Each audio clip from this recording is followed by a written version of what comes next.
Gak semua orang cerdas itu bijak. Di anime, banyak karakter pintar yang justru menggunakan kecerdasannya untuk kejahatan. Entah untuk balas dendam, membuktikan sesuatu, atau hanya sekedar untuk memenuhi hasrat ingin tahu mereka akan suatu hal. Dari banyaknya nama karakter anime yang menggunakan kemampuan otak mereka untuk hal yang tidak baik, gua mau membahas salah seorang karakter yang bernama Bondrewd dari anime Made in Abyss. Dia adalah sosok villain kejam yang sampai disebut sama sekali gak punya rasa kemanusiaan. Abyss yang secara natural udah seram karena kegelapan dan makhluk-makhluk aneh yang menghuninya, malah jadi tambah mencekam karena kehadiran Bondrewd. Seorang ilmuwan yang mengorbankan apapun demi obsesinya terhadap Abyss. Selamat datang di segmen While You Watch. Kenalin, gua Aurlazer. Di video kali ini gua bakalan bahas tentang sekejam apa sosok Bondrewd dan filosofi di balik julukannya, Sang Penguasa Fajar. Di dunia Made in Abyss, banyak karakter yang pakai peluit sebagai tanda kalau mereka adalah penjelajah. Level seorang penjelajah dan seberapa dalam mereka boleh menelusuri Abyss itu tergantung warnanya. Peluit merah buat pemula, hitam buat yang expert, terus putih buat penjelajah legendaris yang kemampuannya udah melampaui batas manusia biasa. Nah, dijelasin kalau Bondrewd ini tuh salah satu penjelajah dengan peluit putih yang menghuni kedalaman tingkat 5 Abyss. Baik di seriesnya maupun movie Made in Abyss sebenarnya gak nyebut secara gamblang backstory Bondrewd tuh seperti apa. Kita cuma dikasih lihat kalau Bondrewd ini kepribadiannya cukup tenang. Sebagai seorang ilmuwan, dia gak suka teriak atau ketawa-ketawa kayak orang gila yang terlalu terobsesi dengan suatu hal. Dia bahkan suka memuji orang yang musuhin dia. Dia punya aura karisma yang kuat meskipun mukanya selalu tertutup topeng. Sebagai seorang penjelajah legendaris dengan julukan Sang Penguasa Fajar, tentu aja Bondrewd ini punya kekuatan khusus. Selain pintar dan skill bertarung yang lumayan jago, dia gak bisa mati. Maksudnya gimana? Apakah dia berarti immortal? Bukan. Kalau misalnya Bondrewd mati, dia bisa hidup lagi menggunakan tubuh anak buahnya. Nanti anak buahnya tinggal pakai topeng punya Bondrewd, new peluit putih punya Bondrewd, dan udah hidup lagi dah. Tentu aja kemampuan itu datang dari artefak yang Bondrewd punya, termasuk peluit putihnya tadi. Dengan kekuatan yang overpower dan segila itu, anehnya Bondrewd malah punya tujuan yang kedengarannya normal-normal aja untuk seukuran ilmuwan. Dia mau menguak misteri kegelapan Abyss. Itu doang. Tapi sayangnya, cara dia menguak misteri itulah yang bikin dia kedengaran gak seperti manusia. Peribahasa padi semakin berisi semakin tunduk gak berlaku buat Bondrewd. Bukannya makin humble, dia malah semakin bejat ke sesama manusia. Bondrewd dan antek-anteknya biasa keliling negeri demi ngumpulin puluhan bahkan sampai ratusan bocah buat dijadiin bahan eksperimen.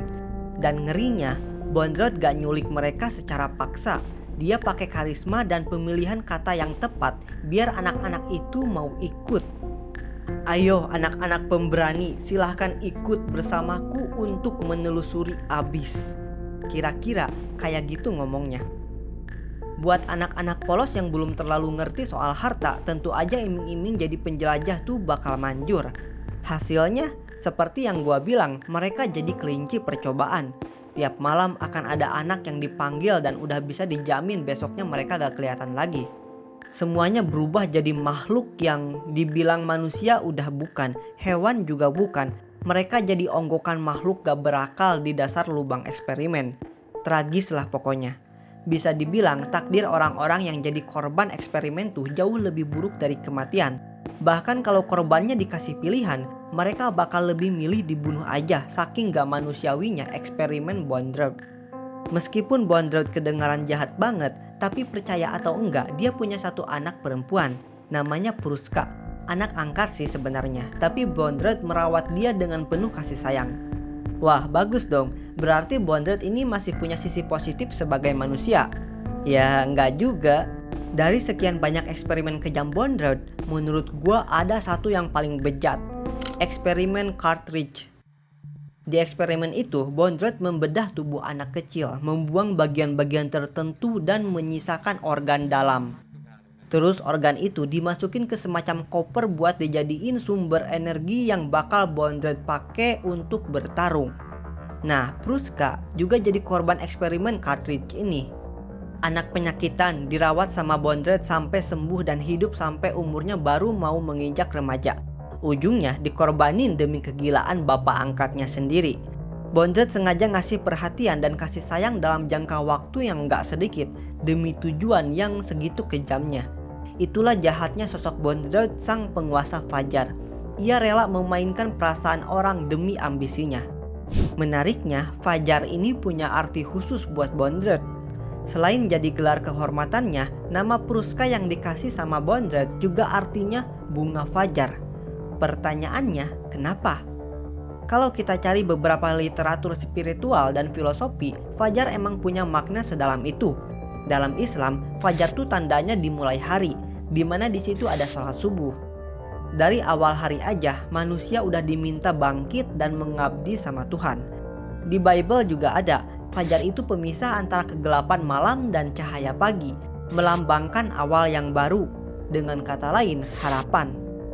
Ada juga nih dalam konsep Hindu, fajar sebagai simbol harapan, tapi lebih spesifik lagi tentang kesetiaan dan kesabaran menuju hasil yang lebih sempurna.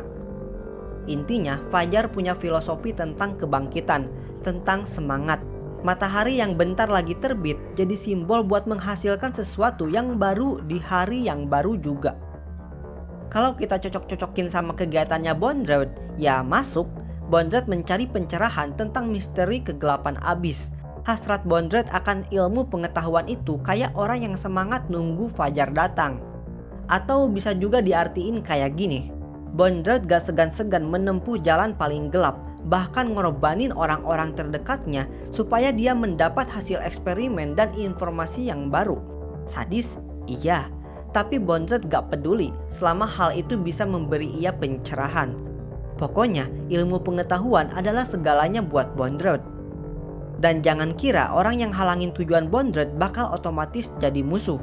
Alih-alih langsung dibunuh, orang yang ada di hadapan Bondrewd bisa aja dikasih pilihan antara jadi bahan eksperimen selanjutnya atau kerja bareng dia.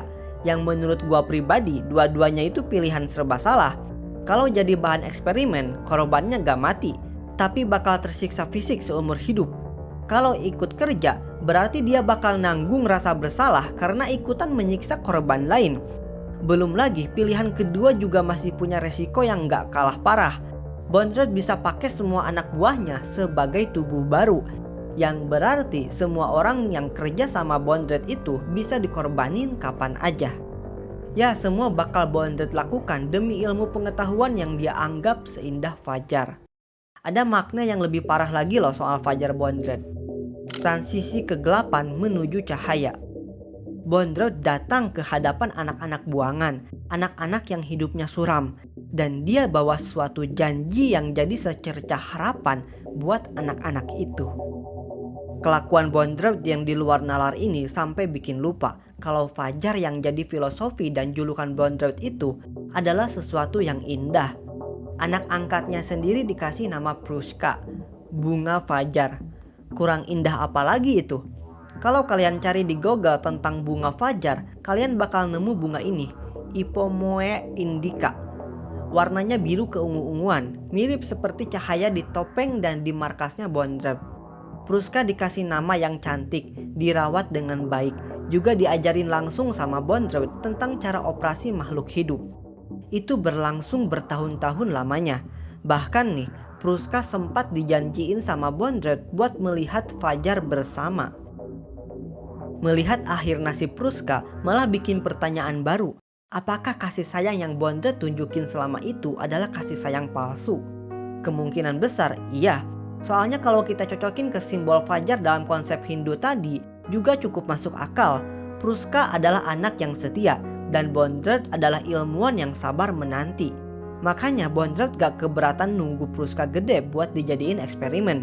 Pruska menjadi simbol bagaimana Bondrewd mewujudkan konsep Hindu tentang fajar, yaitu kesetiaan dan kesabaran dalam mencapai hasil akhir yang sempurna. Sangat disayangkan, tapi itulah adanya.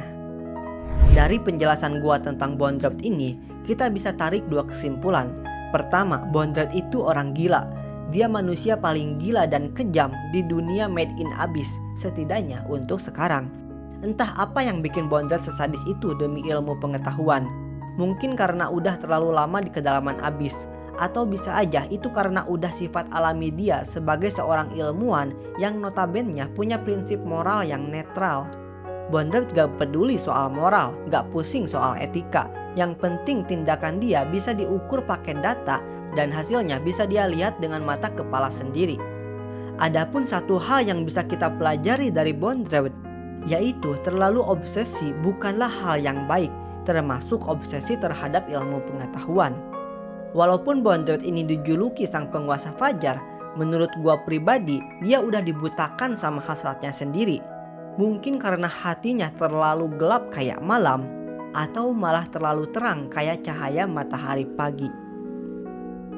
Kalau lu nonton sampai sini dan suka dengan video yang kayak gini, lu bisa support channel ini biar bisa bikin terus video dengan kualitas yang lebih bagus dan lebih bagus lagi. Lu bisa join membership di channel ini, dan nanti bisa dapetin emoji-emoji lucu yang khusus buat lu. Terima kasih.